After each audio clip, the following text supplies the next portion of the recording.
Welcome back to Beyond the Uniform. I'm Justin Asiri, and my goal is to help military veterans thrive in their civilian career. Today is episode number 250 with Navy veteran and congressional candidate Josh Welle.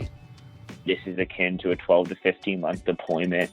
This is 7 days a week, 15 hours a day, and you go without income. You know, one of my mentors is Seth Moulton, who's a congressman from Massachusetts, and he said, if you want to win, if you want to run for office and win, you need to do it without salary. If you want to just run, then you can keep your job. So that was a big piece. Well, Josh left active duty after 12 years of service, which can be a really difficult decision for people in the military. In this interview, he shares a great perspective about how to approach this decision. In this interview, we talk about starting a company. We talk about politics and Josh's own run for Congress, including how he raised over $1.8 million for his campaign. We talk about viewing your life as different chapters and how to use this approach to explain your background. We talk about not having the outcome be the entirety of your focus and recognizing the things that are out of your control while still giving your all to a cause you believe in. We talk about networking, we talk about eulogy virtues, and so much more. Needless to say, there is something for everyone in today's interview. As always, at beyondtheuniform.io, you will find show notes.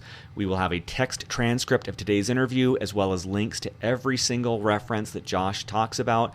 You'll also find over 249 other episodes just like this to help you figure out how to succeed in your civilian career.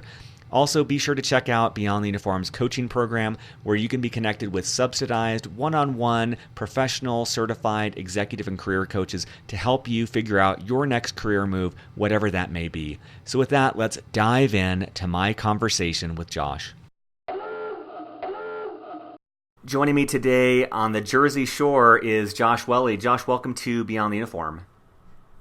Thanks for having me, Justin. Excited to talk. So for listeners, wanted to give you a quick bio on Josh. He is a Defense Council member with the Truman National Security Project. Earlier this year, he ran as a candidate for Congress in his home state of New Jersey. He started out at the Naval Academy as part of the illustrious class of 2002, after which he served in the U.S. Navy as a surface warfare officer for over 12 years, to include missions in OIF and OEF. After leaving the military, he founded a software company with two other veterans, raised seed capital, and delivered software to the government. He holds an MA and MBA from the University of Maryland and a master's in public administration from the Harvard Kennedy School. So, Josh, maybe to kick things off, the first thing that stood out from your story is you transitioned after 12 years of service, and I know that's a tough decision for a lot of listeners of knowing, at that point whether to stay in or whether to get out.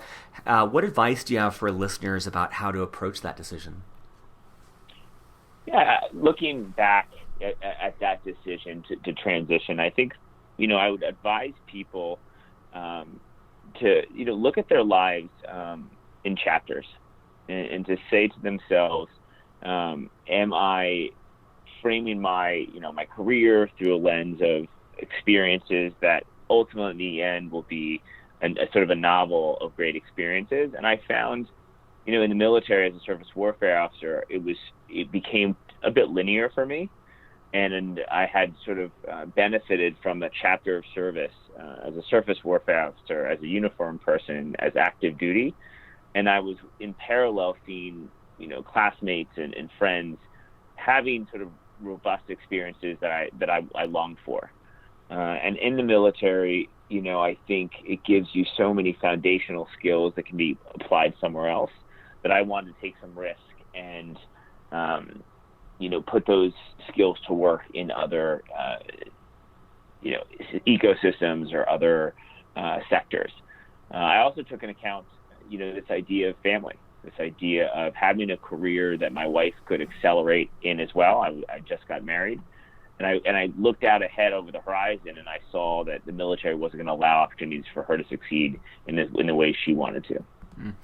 I love that because it's, I think our tastes and preferences change and evolve over time. Our life circumstances change over time, and I don't think there's any one right answer. So I love in your situation, it sounds like, at that point in your life, it made more sense to get out, and I think it's just a great lesson for listeners to just listen to that intuition and be honest with themselves about what they're wanting and needing at whatever point in life they're at.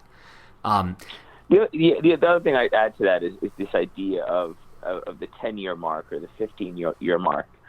There are friends I've known who've gotten out at 15 or 17 years to follow their passions, and they've been incredibly successful.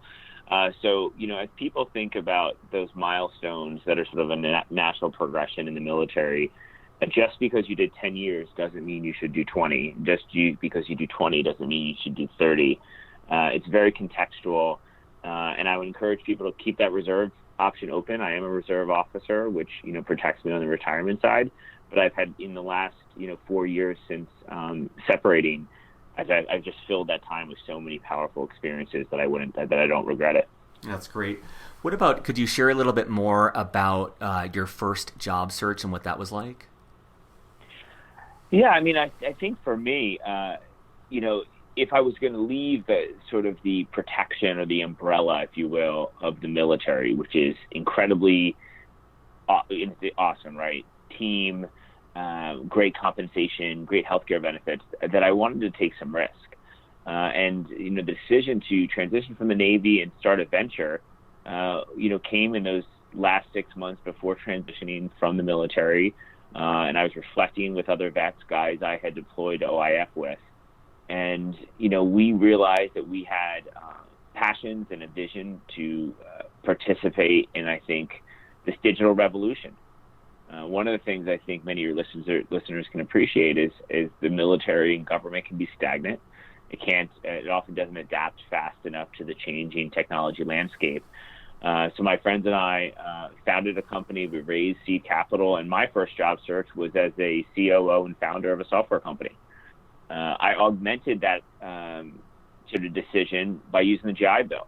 And at the Harvard Kennedy School, there's so much intersectionality happening now with design and business and public policy that places like Cambridge or larger universities, public universities, are doing a great job of creating intersectional education experiences. So at the Harvard Kennedy School, I studied technology and policy. I was running my software company. And I swung for the fences, again, leaving the Navy after 12 plus years. If I was going to leave and forego that retirement at 20, I was going to take some big risks. That's awesome. Do you have any advice? Because to go straight from the military to starting a company, I want to spend most of the time talking about the part of your career in politics, but any thoughts on just kind of starting a company directly from the military, or advice about finding co-founders? Yeah, well, first off, thanks for sort of bubbling that up. I think starting a company, especially in the technology space, or a large venture, you definitely need a great team.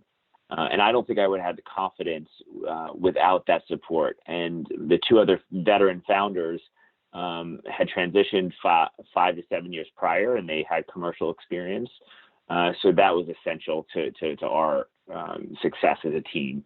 I think finding as you guys know, AngelList is a great, as many of your viewers may know, AngelList is a great resource for finding other leaders, Crunchbase, LinkedIn.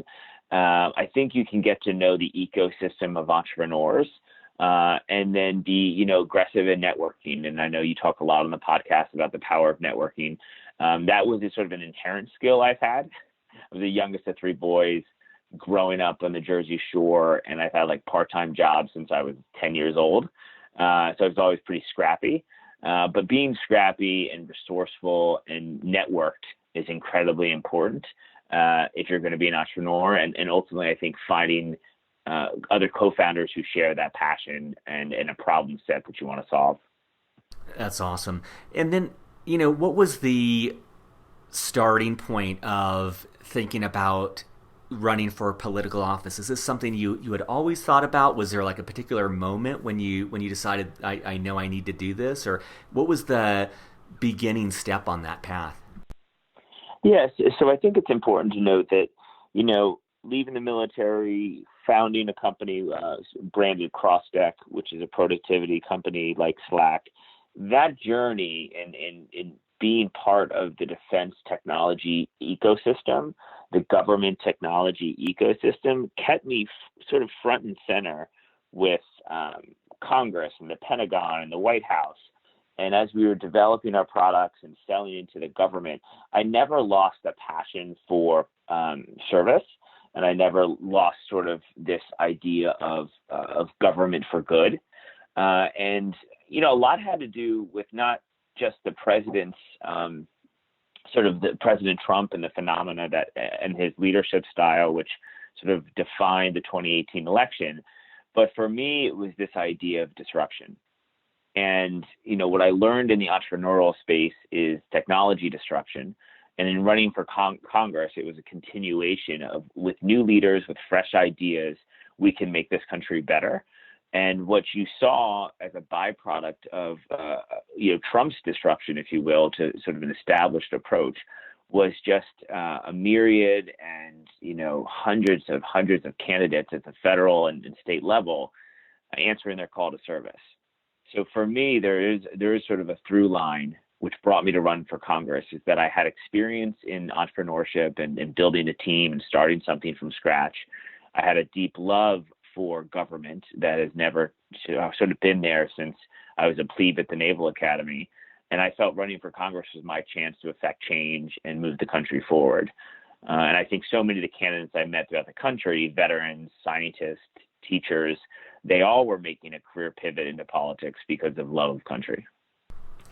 And this is maybe a little bit of a long-winded question, but I sometimes hesitate to ask this because I don't want listeners to get this impression that there is a prescribed path to do anything, or that I think it's difficult for anyone to look at the post-mortem of their path and figure out what was helpful and what wasn't, or even to view things as helpful for a career when there's value we get out of life. But you've had a full background. You've got 3 advanced degrees. You had a long history in the military. You started a startup.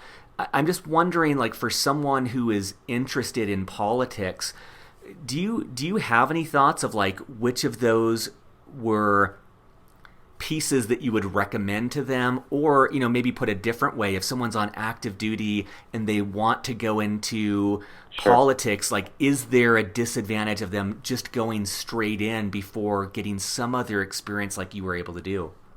Yeah. Well, first, I want to answer this question. And if your viewers are really committed to elected office, I'm happy to get on a Skype call or answer emails separately. But I think where we are today as a country and moving forward is that career politicians are not well positioned to be successful. So I, framed my candidacy as one of a bit of an outsider, but well qualified. And as I sort of at the outset of the conversation, I'm trying to frame my career and my life's path through chapters. Each chapter serves as a building block, and each building block, creates a framework for success and service. So I wanted my voters to see myself as someone who had national security acumen, someone who had technology and entrepreneurial experience, someone who was educated and a problem solver, someone that was a doer and active in service and nonprofit. So if you looked at my trajectory, it has all these chapters that I think, when positioned either in leadership in private or public sector, make sense. So for someone who's sort of, 25 or 26 and wants to get into politics, I think you can segue straight from the military, but you might want to pick something outside of government that brings sort of a mosaic of talents to bear, because the problems you need to solve in government are often at the intersection of various disciplines. I love that, and I love your thought of chapters.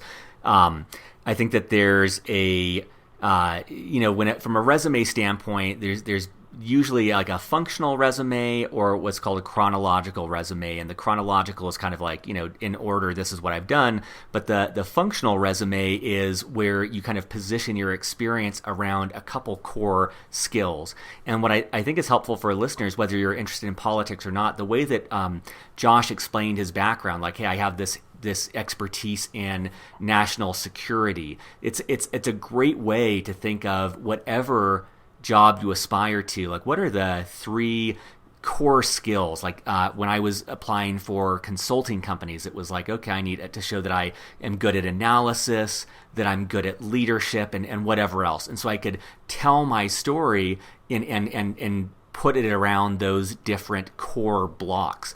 And so I think that's that soundbite Josh just gave you is really fantastic of thinking of how to be able to translate your story and translate it towards whatever you want to do. And I also hope that listeners take a little bit of encouragement from that view of chapters too, where it's like you don't have to get out and figure out exactly what you're going to do for the rest of your career. You can take this as chapters, you can learn, you can kind of pivot and expand, and that might be a lot more fun than just figuring it out right from the start.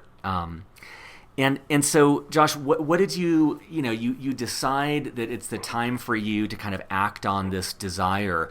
Could you walk through, like, what did the first couple of months look like? Yeah. Surprisingly, and I thought a lot about, mentorship in this space now, there's not a great how-to guide to running for federal office. And so I'll share through the sort of first sort of 30, 60, 90 that I went through relatively quickly. And if there's anything that pops up, please, Justin, let me know. Totally. But look, running for office, starts with that conviction of service and, acknowledging with your family the sacrifice that they're about to endure. This is akin to a 12 to 15 month deployment. This is 7 days a week, 15 hours a day, and you go without income. One of my mentors is Seth Moulton, who's a congressman from Massachusetts, and he said, if you want to win, if you want to run for office and win, you need to do it without salary. If you want to just run, then you can keep your job. So that was a big piece, having no income for that time. And then, I think there's this combination of, as I referred to, of sort of life skills, and then probably sort of more management skills that get this rocket ship off the ground.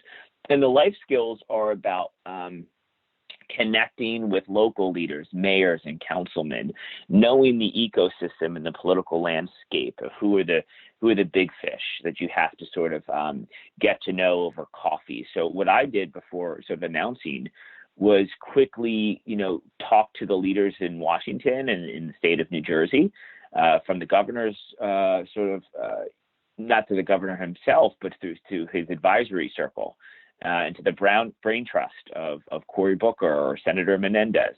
I ran as a Democrat because, I believe in some of those principles, but this applies for anybody running as a Republican as well. So I encourage you to do your stakeholder mapping and employ your life skills and relationship skills to start to establish yourself and make sure there's viability for your run. And then the second management piece is to the blocking and tackling of a campaign, hiring a finance director, finding a campaign manager, office location, IT support, and then growing your team from 3 to 5 employees, ultimately to sort of 7 to 10. And over 1,000 volunteers. So, that didn't come until sort of the end of the campaign, but those were the sort of 30 to 60 to 90 that I had to do to test my viability, get the website up, get the checklist complete, and then get into the day-to-day life of a candidate. This is fantastic. And just to set the stage, kind of what was from the election until you started this process, like roughly how long are we talking here in terms of time? So I took about 60 days of reflection on whether or not I was going to run.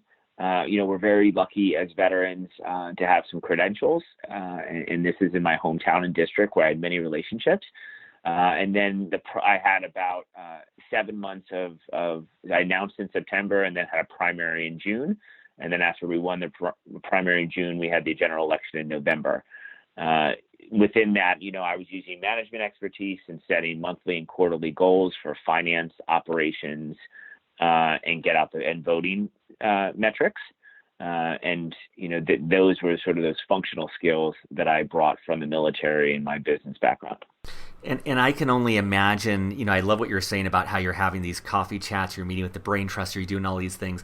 Do you have any advice for listeners of any aspiring career path of like how did you get a hold of these people? How did you reach out? Like you must have had so many meetings in that time period. What worked well in terms of obtaining those meetings and making the most of them? Yeah, well, I think politically, what I would share is that politics is a very small circle of people, and it's like a small pond. And creating goodwill and trust is your currency when you're in politics. So in the fall of 2017, I was very sort of conscientious about the interests of the other people I was trying to get to know. So if they were running for office, I would knock on doors for them, or maybe write them a check for $50 so they could be successful. These are people running for mayor in small towns within my district. I would go to their events. I would try to build them up on social media. So, I just think it's better to give before asking if you need favors in politics. So I tried to use all my goodwill and talents for their success, because I knew a year from now, I was going to need their help. This sort of exchange of assistance or goodwill, is all for a shared purpose. So I feel like it's very honorable. And I made great friends along the way. That's how I approached it. So, and I also think the reference point is very important. And I know you in the professional space, referrals. Hey, mayor of this town, or church leader, or activist group. This guy Welle comes approved. You should meet him for coffee. That's very compelling as you're navigating relationships at the state and federal level. So one, and I think that's incredible advice for just any career path. One thing that just comes to mind is so many of the guests on this show have talked about either for themselves or people that they've thought of hiring, how poor a job most people from a military background do about selling themselves in an interview and networking, just in anything, like recognizing their worth and being able to present that to someone. And what you're talking about is like, it's different level. Not only you're just betting on yourself in such a big way. You're going without salary. You're putting yourself out there publicly. Like it's like very intimidating for me to think about that. Do you have any advice or thoughts on like how you were able to do that, and particularly like advice for other veterans about how to do a better job advocating for themselves and selling themselves for something they believe in? Yeah, I would say the getting over the notion of first of all, humble servant, selfless leader, servant leadership does apply in politics, and all the work you do in the legislative branch or executive branch is to lift others up. So you were taught that when you were a junior officer. You were taught that in basic training. So that skill carries forward. And I think you can ground yourself in that concept of servant leadership. And then I think for me, this idea of being under the microscope and having the courage to do that, I think that integrity is doing what's right when no one's looking. And we learned that plebe year at the Naval Academy. So I think the high standard by which we want to hold public servants, and I don't think of myself as a politician as much as a public servant or a public leader, is the idea of the public component. So many of the people you're interviewing are entrepreneurs, and they have online businesses, and they sort of operate globally, and rarely are they put in a spotlight where every action is scrutinized. From a Facebook Live to a speech, I mean, you are under great scrutiny when you put yourself running for office. So I think if you say to yourself, hey, when I was in the military, I kept my hair tight. I shined my boots. I kept my uniform within standards. There's a sort of a familiar idea when I go out and I'm a candidate for Congress, I'm going to be my best self every day and try to, lift others up in that same way. Those concepts grounded my sort of approach to being in the limelight, and it made it very comfortable for me as a veteran to do so. As it relates to selling, oneself, I think it's really about ideas and issues. And for me, the message for me was to unify people at a time when we were so divided as a nation. This Republican versus Democrat stuff is for the birds. We're all Americans first, and veterans are so well positioned to tell that story of how we unite people and not divide them. And when I would listen to people over coffee and tell them my approach to service, they wanted to do more and they wanted to help. That's awesome. And I love that message of unification. I love that message of country first. I think that's a very powerful and timely message of and I like what you're saying too about how well veterans are positioned for this line of work. What about could you paint a picture for listeners of what your, like, maybe just a random day in the campaign, what it looked like? And I know you kind of talked about different phases. I'm just trying to give them a sense of that gritty detail of what it was like to be in your shoes. I think the ideal day, you're up at 6 o'clock or 5:30, 6 o'clock, you're getting a little PT in, you're doing your morning routine, but by 7:30, hopefully you're having coffee at a great New Jersey diner with an activist leader, a church leader, another state senator, a state assemblyman, and you're listening to them about the issues they care about and how you can weave it into your public policy platform. But you're also just making yourself, approachable, and you're being out amongst the community. And then by, mid-morning, after you meet your staff, you talk about the schedule for the day. It's not different than sort of, imagine the captain of a ship and the executive officer and the department heads sitting around the wardroom and saying, what are the tasks of the day for the various departments? And then you sort of have to commit to often, 4 to 6 hours of call time to raise capital for your venture.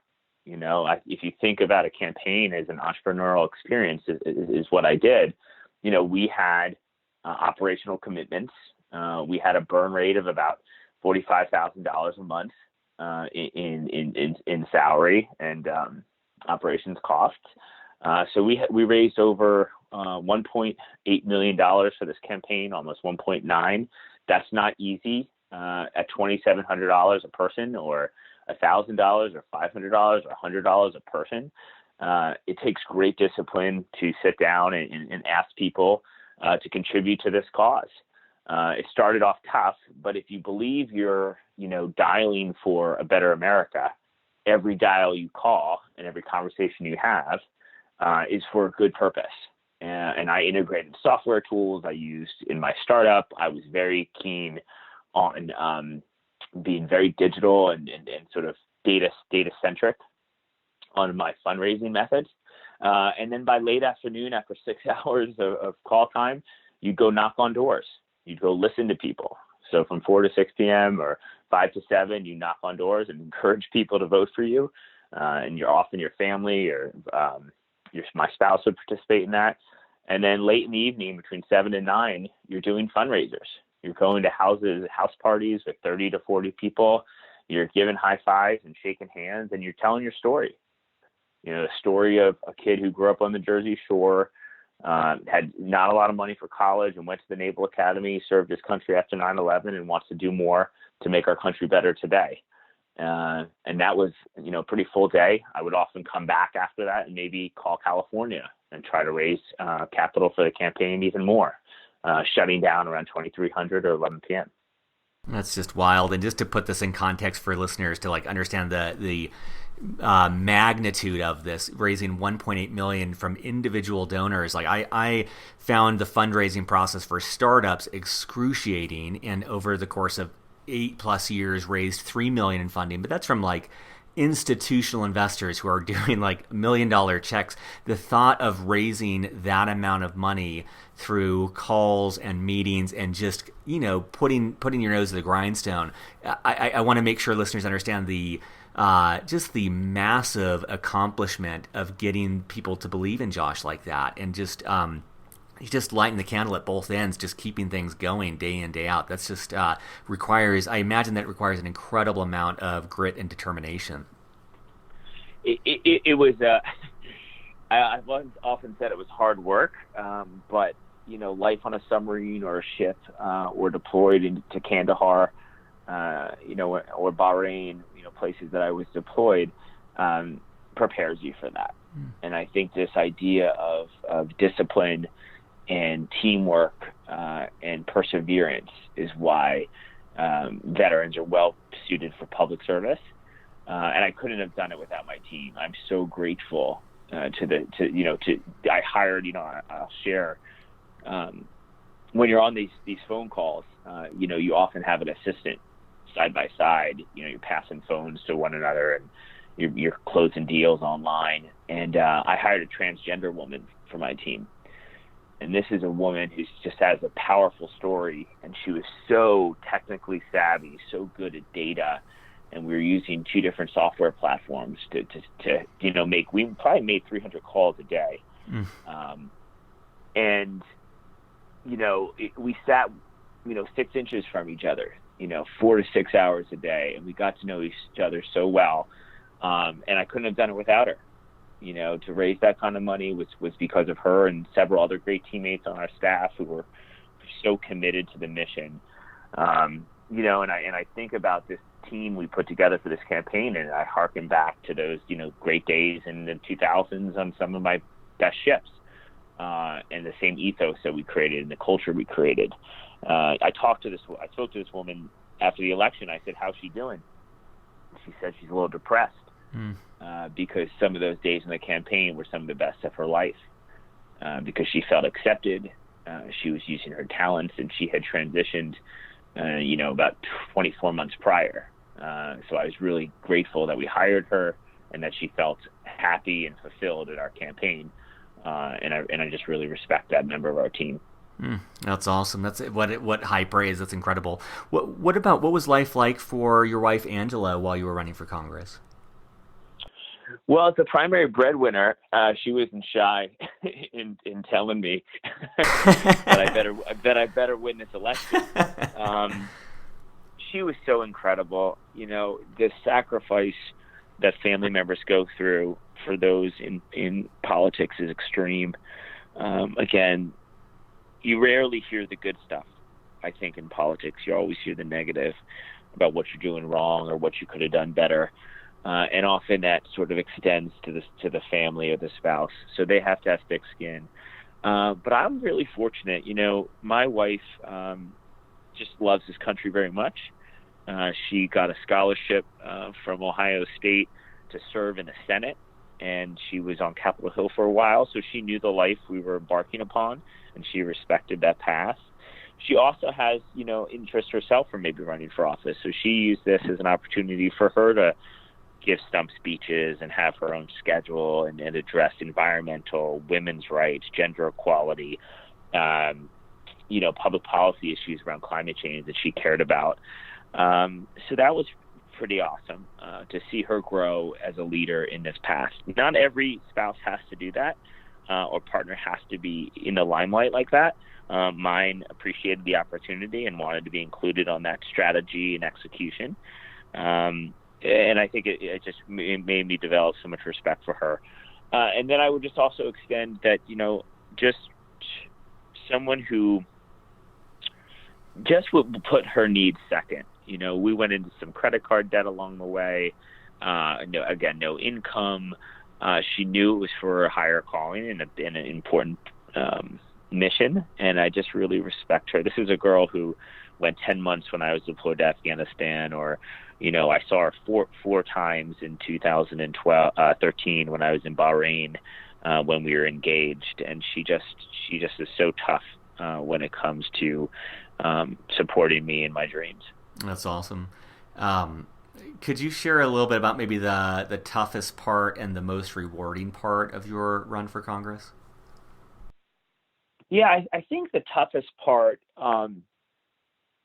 was when your idea of what American politics should be, crashes into the realities of what American politics is. Hmm. And when you experience the journey enough and you learn enough, it's kind of like imagine yourself taking college, if physics 101, physics 201, 301. And when you get to, the fourth year of physics, you've learned enough to realize how messy and difficult and challenging and frustrating it is. And I think by the end of this campaign, I truly understood the dynamics of American politics, which is, which I think proves to me that it's a lot of luck. A lot of things are out of your control, and you could work 18 hours a day, 365, and not come up victorious. And I know we outworked our competitor. I know we had a great grassroots following, but that with some things in politics, with gerrymandering, money in politics, some insider stuff that happens, like it's pretty messy, and that was a tough realization. I'm still interested in this path, but it was a tough pill to swallow at times when it wasn't as much your talent as it were these other external variables which shaped your success or not being successful. And I mean, you spent time in that startup world as well. You know that too. It's very true of many career paths, and it is a tough pill to swallow. The thought that you can do everything right, and so much is out of your control. There's so many things, so many variables that are just out of your grasp, and that resonates. And I think when that happens, and you've probably heard before, is that you can find solace in the team. You can find solace in saying, you know what, I'm not waking up and commuting an hour to work and filing TPS reports. That's the excitement of entrepreneurial paths, and very much running for for Congress is the same way. This is a startup environment, and just enjoy that freedom. Enjoy the idea that you're starting something from nothing. Enjoy the idea that you're inspiring people and transforming lives. I mean, sort of pivoting to why that tough reality is offset by great joy. Even in the 15 months of being a candidate, we changed people's lives. We inspired 16, 17, and 18-year-olds who were volunteers to run for office. We gave people hope in the American political system that people of integrity will run for office. I don't want to be these career politicians. I was hoping to deploy to Washington, serve my country, and then move on. We also, got people excited to run for office themselves. People who are volunteers on our campaign are running for mayor or council. We made gender a really important issue because of some issues in Central Jersey around the incumbent. And I think women right now are inspired to run and feel safer in the workplace. And I was honored to be a listener in that process and hopefully a fighter for those issues. So I'd share sort of the best part was being a catalyst for others to serve and also to give hope. I got to go to church on Sunday mornings, and I would listen and learn from pastors and people in the congregation about real struggle, the kind of struggle we even didn't see in the military, of homelessness and a drug addiction and poverty.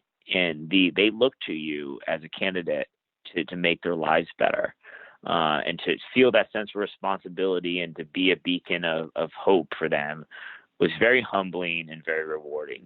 I recently went back to another church. There was a church in Lakewood, which was an African American church, and I'm running against a 38-year incumbent. And I head there on a Sunday before the election, about 6 weeks prior. And the pastor goes to me and said, Josh, the guy you're running against has not come to this church in 38 years. Wow. So you're already off to a good start with me. And when a pastor gives you the microphone, they're like, you got 2 minutes. And a minute and 45 seconds, they're kicking you off the stage. Now, keep in mind, pastors have an ability to speak for 30 minutes about their most random topic, but it's their church. So, but no, it was great. And they said to me, we love you. You should come back after the election or whether you win or lose. And then I came back that Sunday after the election, and it was very special to go back to that church. I love so much of what you're saying. I know we're a little short on time, but I just love the biggest thing I take away from what you're saying is for listeners to not have the outcome of anything be the sole thing that you focus on, and just kind of recognizing what's out of your control, giving your all, and just recognizing the positive impact you have on people around you and just the person you become along the way. And that's a significant amount of the outcome. If someone is listening and they aspire to political office one day, what advice do you have for them, and is there any resources that you would recommend to them? Yeah, absolutely. I think there's a moment now where veterans are organizing themselves. If you go online to newpolitics.com or Arena PAC or With Honor, those are political action committees that invest and support veterans running for office. You can always go to your sort of the party leadership, whether you're Republican or Democrat, at the township, county, or state level. There's an infrastructure in place. Some work better than others. And then I would encourage you, this is what I did not do. But if you want to run for office, try to ground yourself in the community and give yourself 18 to 36 months to establish yourself, to fill maybe a volunteer role in a committee that addresses public policy issues in your county, state, or township. And I think it would position you better to run. That would have been maybe helpful for my journey. And as I now look to sort of set the framework for maybe running for office in the future, I'm doing that now. I'm sort of digging in on local issues and staying active in the community. And could you just share a little bit about after the election, how you figured out what to do next, and also maybe just a little bit of what's in store for you in the years ahead as it relates to politics? Sure. I'm still in a reflection phase. What I'm grateful for is that the opportunity that you can lose the election, but you can win the race. And for me, I'm racing towards a life of service and having as much impact as I can for our country and the communities that I touch. So now I have a platform from which to, one, coach and mentor people who want to run for office. So I'm also considering starting a political action committee that rewards people from other sectors who want to get into politics and mentors and coaches them. I'm also very passionate about technology and government. So I'm looking at, positions either in the private sector or in government at the state level where we can bring cloud and cybersecurity tools to government so that, we're keeping America safe and strong. And I care deeply about economic growth and opportunity and sort of equal opportunity for all. So I think a lot of that comes from technology education and digital literacy. So those are the spaces I think I'm most prepared to serve in. For running for office, I'm passionate about federal issues, the national security landscape. So if I ran, it would likely be for national office. And that may come in 4 to 6 years. But I can tell you what, much like a startup, to embark on another campaign, I think would be infinitely easier because I've run this race already. That's awesome. Well, what have we not talked about today that you want to make sure listeners know before we wrap up? I think all I want to share is some things when I was at the Harvard Kennedy School, and why my life is sort of taking on this sort of chapters approach. And I think a lot has to do with a concept David Brooks references in a book he calls A Road to Character. And in that book, he talks about eulogy virtues. And it's a concept we didn't talk about in leadership textbooks at the Naval Academy. But eulogy virtues are these things that people say about you when you're gone. And when you left your ship or you left your command, what did people say about you? When you left a company, what did people say about you? Are you a person of character? Can you be trusted? Did you help others? And I think I want to always be in a leadership position that I can exude those eulogy virtues, so that I can, live a life of purpose. So I hope people see this story as running for office as a continuation of service. I think you can have impact in so many different chapters of life, but all of this is only possible because of what the Naval Academy taught me, the military taught me, and so many of those foundational principles that we learned in uniform, that I hope people take risk and be bold and know that they can do it. Because I hope that when sort of it's all said and done for me, that I can look back at all these chapters and say, I gave it my all and I led a life of purpose. And I took risk in an effort to raise people up.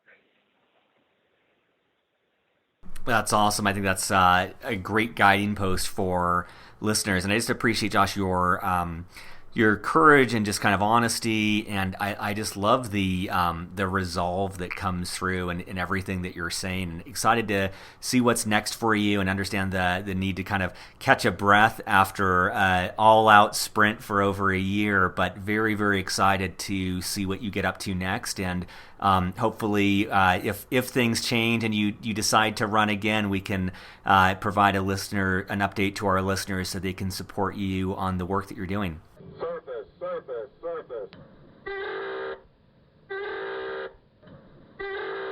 Well, thank you so much for listening and for supporting Beyond the Uniform. Beyond the Uniform is produced and edited by me, Justin Asiri. Our staff is entirely part-time. They do this on nights and weekends out of the goodness of their hearts to give back to the military community. Our director of outreach is Steve Bain, who relentlessly books guests, finds sponsors, puts together our newsletter, and thousands of other critical tasks every single week, all behind the scenes to keep Beyond the Uniform running smoothly. Our editor is Kathleen Dillon, who listens to and transcribes every single episode to help out those who don't have the time to listen to the show. It has a major impact on our site's SEO value, which helps people find us through Google. Our data analytics and insights advisor is Andrew Woolridge, who pores over the data each and every month to help us better understand how to best serve the Beyond the Uniform audience. Our digital production work is done by Michael Cummings, who puts together custom artwork for every episode. If you're enjoying Beyond the Uniform, the best way to help us out is by telling your friends and fellow service members and veterans. iTunes reviews, believe it or not, have a big impact on getting the word out as well. So if you have a chance to leave a positive review, that is greatly appreciated.